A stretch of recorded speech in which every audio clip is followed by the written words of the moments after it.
राष्ट्रहित विचार मंच की ओर से आप सभी को सादर नमस्कार। अभी आपने देखा ऑपरेशन सिंदूर से जो भी 3 दिन 4 दिन का ऑपरेशन था, उसके भारतवर्ष के सैनिकों और देश के रक्षकों ने जिस तरीके की कार्यवाही की है, उसकी प्रशंसा अखिल संसार स्तर पर हो रही है। हाँ, कुछ ऐसे लोग हैं जिसके अंदर द्वेषात्मक भावनाएं हैं और जिनकी आदत में संस्कार नहीं, केवल राजनीति समाहित है, वो जरूर देश के बारे में उल्टा सीधा बोले भी, अपने प्रवृत्ति का प्रदर्शन भी किया उन्होंने। वो आंतरिक रूप से खुश भी नहीं है और हमें उनकी प्रसन्नता अप्रसन्नता का कोई प्रभाव भी नहीं पड़ता। यदि सत्य से मुंह छिपाकर कोई आदमी असत्य का सहारा लेगा तो वो अपने आप को धोखा दे रहा है, हमको नहीं। तुर्की, जरा सोचें, क्या भारत को विदित नहीं था कि ये पाकिस्तान परस्त देश है जो खुद खलीफा बनने की तैयारी कर रहा है और उसकी बड़ी इच्छा है कि वो खलीफा बन जाए मरते दम तक। ये बात दीगर है कि वो देश को भी धोखा दे रहा है, समाज को भी देख रहा है और मुस्लिम समाज को भी धोखा देता है, वो सबको धोखा दे रहा है। नहीं तो नेटो मेंबर अकेले हो करके, सारी तकनीक ज्ञान ले करके, सुविधाओं का उपभोग कर करके आज वो खलीफा बनने की तैयारी कर रहा है और उसकी संप्रभुता स्वीकार करने वाले कुछ यूरोपियन यूनियन के भी लोग हैं, कुछ नेटो कंट्री के भी लोग हैं। अमेरिका की तो बात छोड़िए, क्योंकि उसके सुर में सुर भारत के खिलाफ उसने विश्व दमन किया। उसके पिछलग्गू अजरबैजान ने विश्व दमन किया। लेकिन भारत जैसा संप्रभुता संपन्न एक राष्ट्र का ये क्या अहित कर सकते हैं? मोरोवर, हम इनके दुख में तभी भी साथ गए। मुझे मालूम था, इस देश को, यहाँ की शक्तियों को, सबको मालूम था कि ये विपरीत सोच वाला आदमी है, देश का दोस्त नहीं है, पाकिस्तान परस्त आदमी है। लेकिन इसके यहाँ जब दैविक आपदा आई तो हमारे यहाँ से लेकर के सामान और हमारे आर्मी के आदमी, अधिकारी वर्ग, तो जन बल सब और समान सबसे हमने इनकी हेल्प की। हमें इस आशा में नहीं हेल्प की, मानवता के नाते हमने हेल्प की थी। हमको तभी भी ज्ञान था, इस बात का ज्ञान था कि ये आदमी अवसर पड़ने पर हमारी खिलाफत ही करेगा। लेकिन उनकी खिलाफत से हमारे ऊपर असर क्या पड़ता है? हम तो सुसंस्कृत लोग हैं, अनादिकाल से पूरे संसार को सभ्यता देते आए हैं, आज भी देते हैं और देते रहेंगे।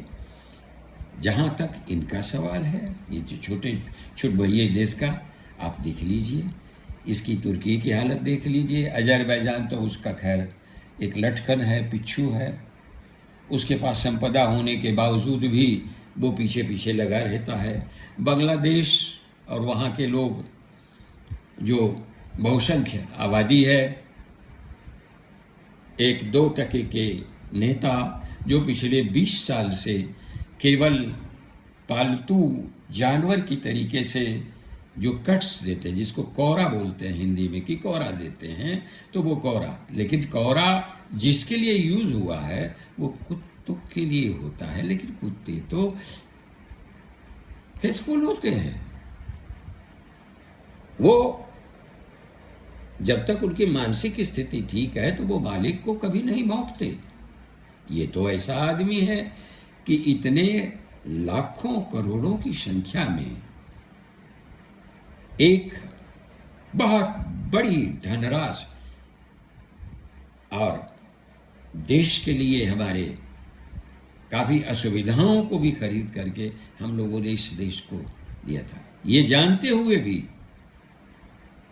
कि हमारा साथी नहीं, क्योंकि ये सब दगाबाज लोग हैं, ये सभी कृत्य के प्रति समर्पण इनका नहीं है उसमें, लेकिन वो रंग दिखा दिया, आज नहीं तो कल इनको भी दंडित ही करना पड़ेगा, बिना दंड के होगा।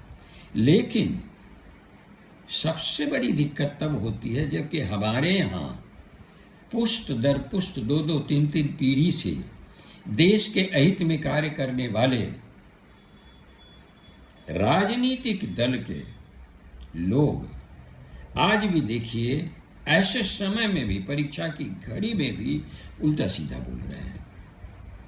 राहुल गांधी से तो कभी भी उम्मीद नहीं की जा सकती कि कोई रचनात्मक सुझाव या रचनात्मक टिप्पणी कर सकें, क्योंकि जैसी शिक्षा, जैसा लालन पालन और जैसा खून बहता है प्रवाह, उसी तरीके से आदमी व्यवहार करता है। लेकिन आश्चर्य इस बात का है कि उस पार्टी में 1-2 लोग पहले जो शिक्षित थे, जो सुशिक्षित हैं, वो अपनी अलग राय रखते हैं, वो पिछलग्गूपन की बात नहीं करते हैं, करते रहे होंगे कभी जब शक्ति थी तो शक्ति का पीछा करते हुए करते रहे होंगे। लेकिन जहाँ तक सवाल, उनकी अपनी ख्याति है, उनका अपना, उनके प्रशंसा करने वाले लोग हैं, देश हित में उनके कार्य की प्रशंसा की जाती है, उनके बौद्धिक क्षमता की भी प्रशंसा की जाती है। दुर्भाग्य से शशि थरूर जैसे व्यक्तित्व वहाँ लग गए। आज स्थिति ये है कि एक जयराम रमेश नाम का आदमी, एरा और दक्षिण का ही एक नेता है, किस का नाम लूँ, जो पाकिस्तान में जा करके वहाँ विलाप करता है, विलाप कि आप लोगों का साथ चाहिए जैसे बीजेपी का रहा। एक दूसरा व्यक्ति है, वो 24 घंटा इन दोनों के बारे में जहर ही बोलता है, देश के बारे में भी, सेना के बारे में। पवन खेड़ा नाम का व्यक्ति है, उसको सुप्रीम कोर्ट से एक कुकृत्य के बारे में जमानत क्या मिली, उस अभियोग के जमानत मिलने के बाद मानसिक रूप से उद्विग्न हो गया है, और शारीरिक भाषा और मुंह की आकृति से देख करके आपको पता लग जाता है कि जैसे जहर उगल रहे हो। ये सब चीज़ें नहीं होनी चाहिए। आप किसके ऊपर ये अपनी भड़ास निकाल रहे हैं? देश सेवा के लिए ये राजनीति हुई है, व्यक्तिगत लाभ के लिए नहीं है। लेकिन आप उल्ट कर रहे हैं बैठ करके, केवल घृणा देशवासियों से मिल रही है। हाँ, आपका सौभाग्य है कि यहाँ कुछ वर्ग ऐसा है वो देश के आंतरिक दुश्मन का कार्य करता है, उनसे आपकी पीठ ठोकी जा सकती है। लेकिन याद रखिए, बहुसंख्य भारतीय जो सुसंस्कृत है वो आपको घृणा की दृष्टि देखेगा। दोस्तों, हमें आपको जागरूक रह करके इन सबों के बारे में चिंतित होने की ज़रूरत है। और जो भी देश के, अभी आप देख रहे हैं, जो मुट्ठी भर लोग अभी भी देश के विपरीत ISI का एजेंट बन के काम करने वाले महिलाएं और पुरुष वो मिल रहे हैं, इनकी संख्या बहुत है। ये अभी ऊंट के मुंह में जीरा की तरीके से ये कुछ कतिपय लोग, कुछ दर्जन लोग पकड़े गए हैं। लेकिन अभी इतने लोग हैं कि मानसिक रूप से आदमी उद्विग्न हो जाएंगे ये असलियत से, और उनकी तलाश की जाएगी। लेकिन नहीं, आवश्यकता इस बात की है कि उनको किसी तरीके का क्षमादान नहीं होना चाहिए। हाँ, हमको आप लोग को अब जागरूक रहना पड़ेगा। क्यों? कि हम इंटेलिजेंस लेवल पे हमारी फेल्योर हो जाती है। हमारे आप के सामने कुकृत्य करने वाले लोग होते हैं, लेकिन हम आप जो है सोचते हैं कि मुझे क्या लेना देना है। ये गलत है, ये देश के लिए आघात होता है।